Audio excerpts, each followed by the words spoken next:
आपके सामने चुनाव है और दो विचारधाराओं की लड़ाई है। एक तरफ कांग्रेस पार्टी, इंडिया अलायंस, जो लोकतंत्र और कॉन्स्टिट्यूशन, संविधान को बचाने के लिए लड़ रहे हैं, और दूसरी तरफ नरेंद्र मोदी जी, अदानी जी, आरएसएस, जो संविधान पर, लोकतंत्र पर आक्रमण कर रहे हैं, संविधान को खत्म करने की कोशिश कर रहे हैं। मोदी जी ने आदिवासी शब्द को बदलने की कोशिश की। हम आपको आदिवासी कहते हैं, बीजेपी के लोग आपको वनवासी कहते हैं। वनवासी में और आदिवासी में जमीन आसमान का फर्क है। आदिवासी का मतलब वो वर्ग जो इस जमीन का, जल का, जंगल का पहला और असली मालिक था।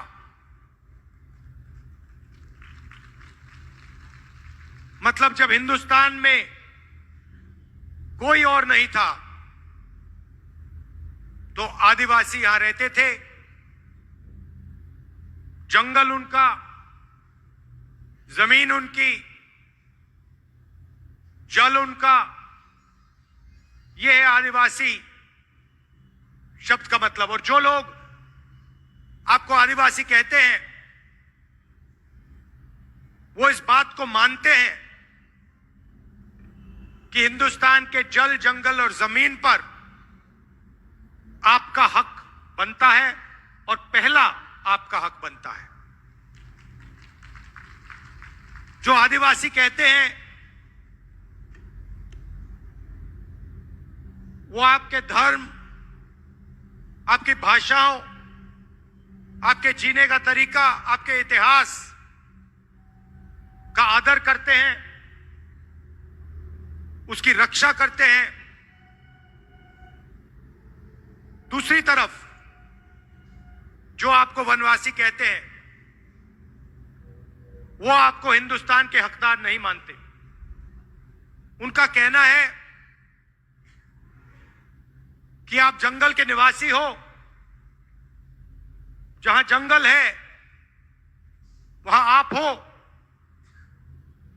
आपको जंगल में रहना चाहिए, आपको अधिकार नहीं मिलने चाहिए, आपको जमीन, जल, जंगल पर अधिकार नहीं होना चाहिए। वनवासी शब्द का मतलब अधिकार नहीं मिले, भागीदारी ना हो। यह लड़ाई है। आप देखिए, हम आपके लिए पैसा कानून लाए, ट्राइबल बिल लाए, मनरेगा लाए, जमीन अधिग्रहण बिल लाए। आपका जो हक है, आपकी जो जमीन है, वो हम आपको वापस देते हैं। और बीजेपी के लोग, आरएसएस के लोग आपके धर्म पर, आपकी विचारधारा पर, आपकी भाषाओं पर, आपके इतिहास पर आक्रमण करते हैं। और देखिए, हिंदुस्तान में जंगल कम होता जा रहा है। कौन कम कर रहा है? बीजेपी के लोग अदानी जी जैसे अरबपतियों को जंगल की जमीन पकड़ा रहे हैं। एक ऐसा दिन आएगा जब हिंदुस्तान में जंगल नहीं होगा और फिर बीजेपी, आरएसएस के लोग आपसे कहेंगे आप तो वनवासी हो, अब तो वन ही नहीं है, जंगल ही नहीं है, तो आप कहीं के नहीं हो। ये सोच है उनकी। ये चाहते हैं कि आपके बेटे बड़े कॉलेजेस में, यूनिवर्सिटी में ना जाएं। ये चाहते हैं कि आपके बच्चे हिंदुस्तान की बड़ी बड़ी कंपनियों में काम ना करें, बड़े बड़े ब्यूरोक्रेट ना बने। हम चाहते हैं कि हिंदुस्तान में आपको भागीदारी मिले, आपको धन मिले, आपके बच्चों को शिक्षा मिले, कॉलेज यूनिवर्सिटी में उनको जगह मिले। यह फर्क है। अब नरेंद्र मोदी हर भाषण में अलग अलग चीजें कहते हैं। कभी समुद्र के नीचे घुस जाते हैं, देखा होगा आपने, देखा ना, समुद्र के नीचे पूजा हो रही है, कोविड होता है, देश को कहते हैं भाइयों और बहनों थाली बजाओ, मतलब ऑक्सीजन नहीं है, सांस नहीं ली जा रही, अस्पताल के सामने लाशों का ढेर पड़ा है, और हिंदुस्तान का प्रधानमंत्री कह रहा है थाली बजाओ।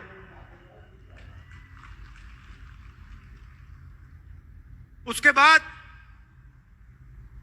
जब थाली से काम नहीं हुआ, कहते हैं अब मोबाइल फोन की लाइट जलाओ।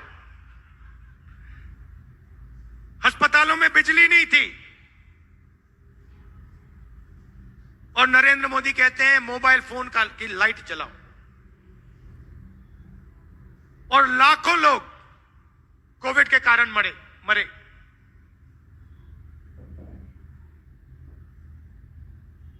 हर प्रदेश से गरीब लोग घर वापस लौटे। दिल्ली से, पंजाब से, महाराष्ट्र से लोग छत्तीसगढ़ वापस आए। दिल्ली की सरकार ने कोई मदद नहीं की, किसकी मदद नहीं, किसी की भी मदद नहीं की। पूरा का पूरा फायदा 2-3 अरबपतियों को दे देते हैं। अदानी, अंबानी, ये 5-6 लोग हैं। आप हैरान हो जाओगे, हिंदुस्तान में 22 लोग हैं जिनके पास उतना ही धन है जितना 70 करोड़ हिंदुस्तानी लोगों के पास है। एक तरफ 22 लोग और दूसरी तरफ 70 करोड़ लोग, उनके पास भी उतना ही धन जितना इनके पास। और नरेंद्र मोदी 24 घंटा इन 22-25 लोगों की मदद करते रहते हैं। बेरोजगारी फैल रही है, किसी से भी पूछो, आप किसी भी प्रदेश में चले जाओ, सबसे बड़े मुद्दे कौन से हैं? सब लोग आपको कहेंगे बेरोजगारी, महंगाई, भागीदारी। बेरोजगारी, महंगाई, भागीदारी। कभी आपने मीडिया को बेरोजगारी की बात करते हुए देखा है? कभी बोलते हैं बेरोजगारी के बारे में? कभी महंगाई के बारे में बोलते हैं? भागीदारी के बारे में बोलते हैं? ये आपको मोदी जी दिखाते हैं, कभी हवाई जहाज में उड़ते हुए, कभी समुद्र के नीचे जाते हुए, कभी मंदिर में पूजा करते हुए। राम मंदिर का उद्घाटन हुआ, हिंदुस्तान की राष्ट्रपति आदिवासी हैं, उनको कहा गया कि आप राम मंदिर के इनॉग्रेशन में नहीं आ सकती, मना कर दिया उनको। राष्ट्रपति को मना किया, क्यों? क्योंकि वह आदिवासी थी। सिर्फ यह कारण, आदिवासी को राम मंदिर के इनॉग्रेशन में हम नहीं आने देंगे। यह मोदी जी ने देश को मैसेज दिया।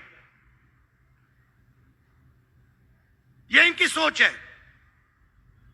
और पता नहीं आपने देखा नहीं देखा, बीजेपी का नेता आदिवासी युवा पर पेशाब कर रहा है। देखें, सबने देखा ना, और पेशाब कर रहा है। और फिर उस वीडियो को बीजेपी के लोग पूरे हिंदुस्तान में फैला रहे हैं कि देखो, आदिवासियों के साथ हम क्या कर सकते हैं। यह इनकी सोच है। और इनका लक्ष्य सिर्फ वही है कि आपका जल, जंगल, जमीन उठा के ले लें, आपको एक दूसरे से लड़ा दें और अदानी जी को आपकी जंगल, जमीन, जल पकड़ा दें। अब सवाल उठता है कि नरेंद्र मोदी जी, बीजेपी अरबपतियों के लिए काम करती है, तो चुनाव जीतने के बाद कांग्रेस पार्टी क्या करने जा रही है? जो पूरा का पूरा धन इन्होंने चुने हुए लोगों को दे दिया, किसानों से छीन लिया, मजदूरों से छीन लिया, आदिवासियों से, दलितों से, पिछड़ों से छीन लिया, उसके बारे में कांग्रेस पार्टी क्या करने जा रही है, यह मैं आज आपको बताने आया हूं। हम 5 काम करने जा रहे हैं। सबसे पहला काम, बेरोजगारी। इस पर हम जबरदस्त एक्शन लेने जा रहे हैं। 30 लाख सरकारी वैकेंसीज हैं। नरेंद्र मोदी जी इनको भरते नहीं हैं। इन 30 लाख वैकेंसीज को हमारी सरकार बनते ही हम आपके हवाले कर देंगे। दूसरी बात, जो अमीर घर के बच्चे होते हैं, वो काम करने से पहले 1 साल की अप्रेंटिसशिप करते हैं। अप्रेंटिसशिप मतलब 1 साल की उनकी ट्रेनिंग होती है। ट्रेनिंग के लिए उनको पैसा मिलता है। प्राइवेट कंपनी में, सरकारी ऑफिसेज में उनको यह ट्रेनिंग मिलती है। इसको अप्रेंटिसशिप कहा जाता है। अब आपको याद होगा,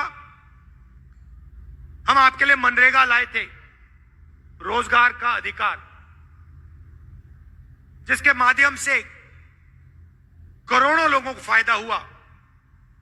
अब हम अप्रेंटिसशिप का अधिकार लाने जा रहे हैं। तो हिंदुस्तान में जो भी शिक्षित युवा हैं, चाहे उनके पास डिग्री हो, डिप्लोमा हो, कॉलेज यूनिवर्सिटी की डिग्री हो, उन सबको हम अप्रेंटिसशिप का अधिकार देने जा रहे हैं।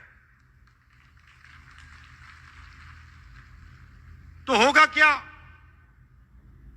हिंदुस्तान के सब बेरोजगार युवाओं को सरकार यह अधिकार देगी।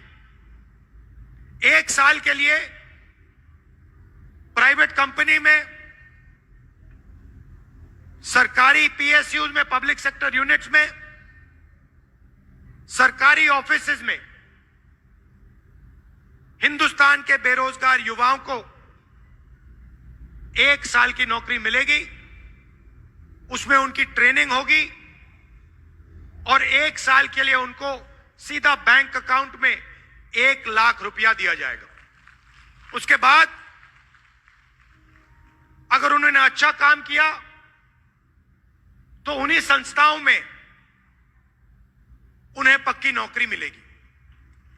तो एक प्रकार से युवाओं के लिए यह जॉब मार्केट के अंदर जाने का एक तरीका है। जॉब मार्केट के दरवाजे हम आपके लिए खोल रहे हैं। दूसरी बात, आपको मालूम है कि गरीब लोगों को परमानेंट नौकरी नहीं मिलती। अमीर लोगों को सैलरी मिलती है, पेंशन मिलता है, मेडिकल मिलता है, सब कुछ मिलता है।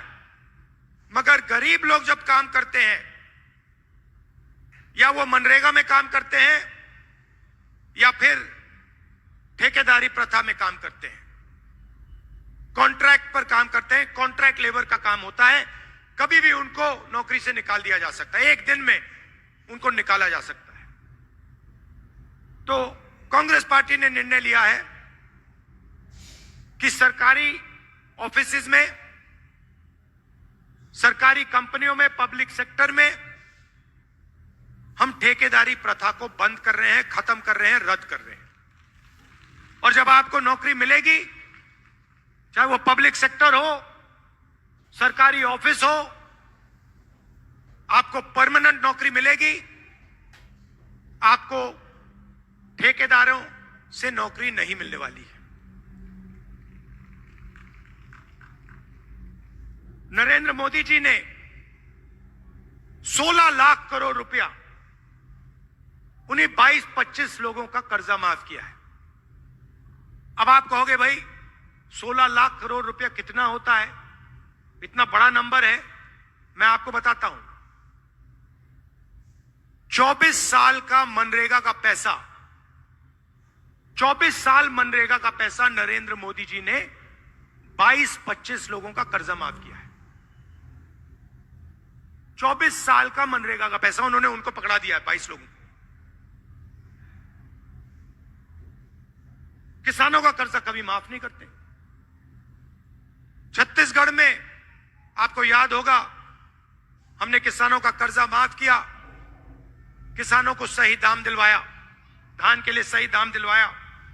अब हम वो देश में करने जा रहे हैं। जैसे ही हमारी सरकार आएगी, हमारा सबसे पहला काम किसानों का कर्जा माफ होगा और जो लीगल कानूनी एमएसपी हम हिंदुस्तान के किसान को देने जा रहे हैं, उनको सही दाम मिलेगा और लीगल गारंटी, कानूनी गारंटी के साथ उन्हें सही दाम दिया जाएगा। यहां काफी महिलाएं आई हैं। आप देश के भविष्य की रक्षा करते हो, बच्चों की देखभाल करते हो। हम आपकी जिंदगी बदलना चाहते हैं, हम आपकी मदद करना चाहते हैं। अब नरेंद्र मोदी ने अरबपतियों को पैसा दिया, तो मैंने सोचा अगर नरेंद्र मोदी अरबपतियों को पैसा दे सकता है तो कांग्रेस पार्टी गरीबों को पैसा दे सकती है। जितने पैसे उन्होंने उनको दिए, उतने पैसे हम आपको दे सकते हैं। तो हम एक नई योजना लाए, चुनाव जीतने के एकदम बाद ये शुरू हो जाएगी। इसको हमने महालक्ष्मी योजना नाम दिया है। सबसे पहले हिंदुस्तान के सब गरीब परिवारों की हम लिस्ट निकालेंगे। जो भी गरीबी रेखा से नीचे हैं, उन सब की हम लिस्ट बनाएंगे और हर परिवार में हम एक महिला को चुनेंगे। तो करोड़ों महिलाएं चुनी जाएंगी और उसके बाद हर महीने उस महिला के बैंक अकाउंट में 8,500 रुपए हमारी सरकार डालेगी और एक साल में इन सब महिलाओं को 1 लाख रुपए बैंक अकाउंट में हम दे देंगे। मतलब एक झटके से हिंदुस्तान से हम गरीबी को मिटा देंगे और करोड़ों लोगों को इस योजना का फायदा होगा। हर महीने सोचिए, कोई मजदूरी कर रहे हैं,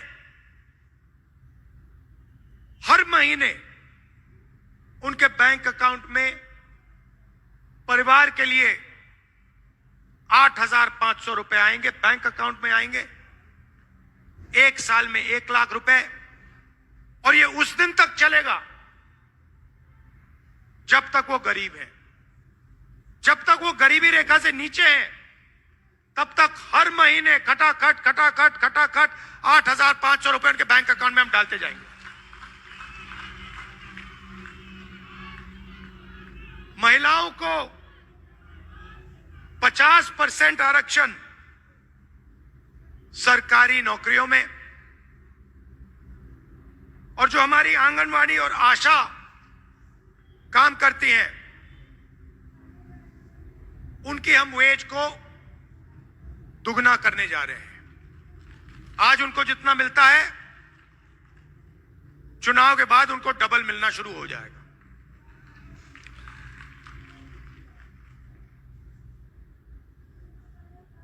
भाइयों और बहनों,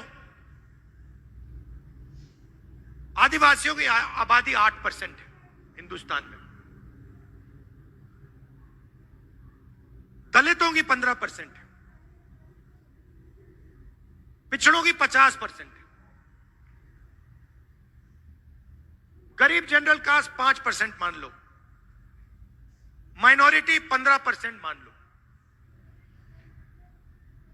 90% आबादी इन लोगों की है।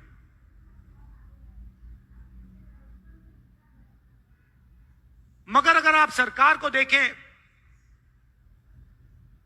बड़ी बड़ी कंपनियों को देखें, मीडिया को देखें,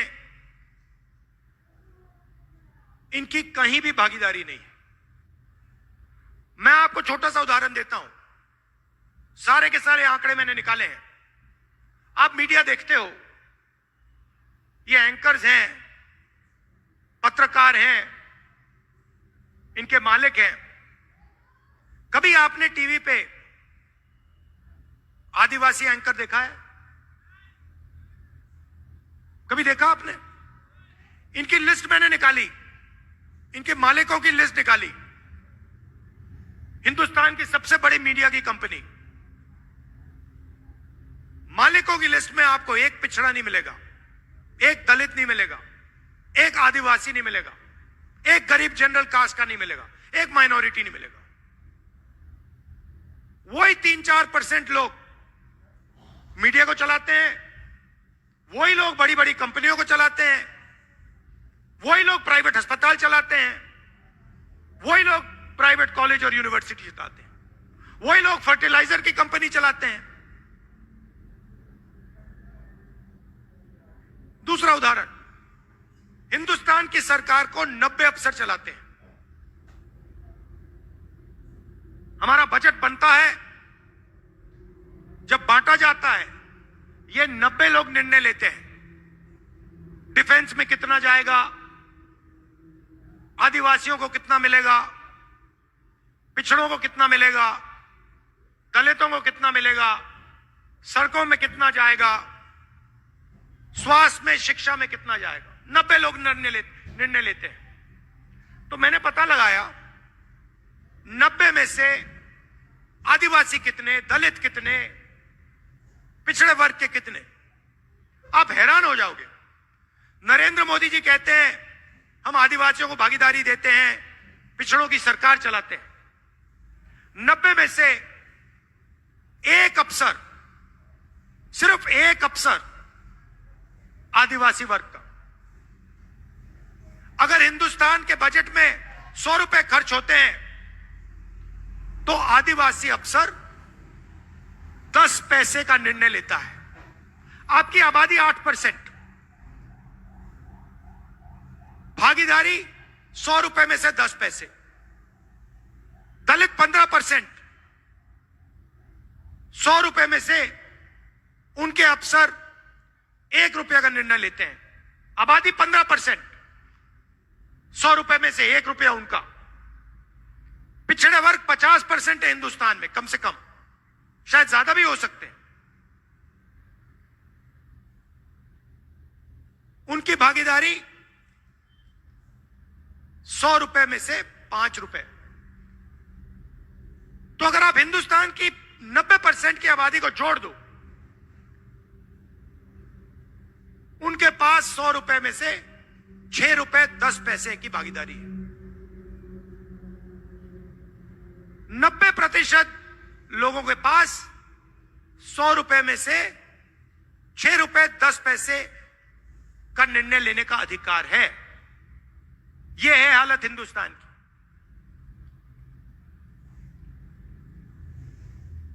इसीलिए पूरा का पूरा धन 2-3% लोगों के हाथ में जा रहा है। अब आप कहोगे ठीक है, प्रॉब्लम तो आपने बता दी, सॉल्यूशन क्या है? सॉल्यूशन जाति जनगणना। जाति जनगणना मतलब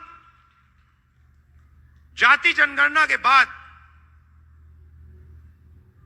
सबको पता लग जाएगा कि हमारी आबादी कितनी है और हमारे लोगों को इस देश की संस्थाओं में, इस देश का धन हमारे लोगों के पास कितना है। उसके बाद सच्चा विकास हो पाएगा। आज आप जीएसटी देते हो, आदिवासी देते हैं, किसान देते हैं, मजदूर देते हैं, और जब आपका पैसा बांटा जाता है आपके लोग उसमें है ही नहीं। मीडिया में आपका एक आदमी नहीं, हिंदुस्तान की सबसे बड़ी 200 कंपनियों में आपका एक आदमी नहीं, मालिकों की लिस्ट में नहीं, मैनेजमेंट में नहीं, कहीं नहीं। तो हिंदुस्तान के 90% लोग कहीं है ही नहीं।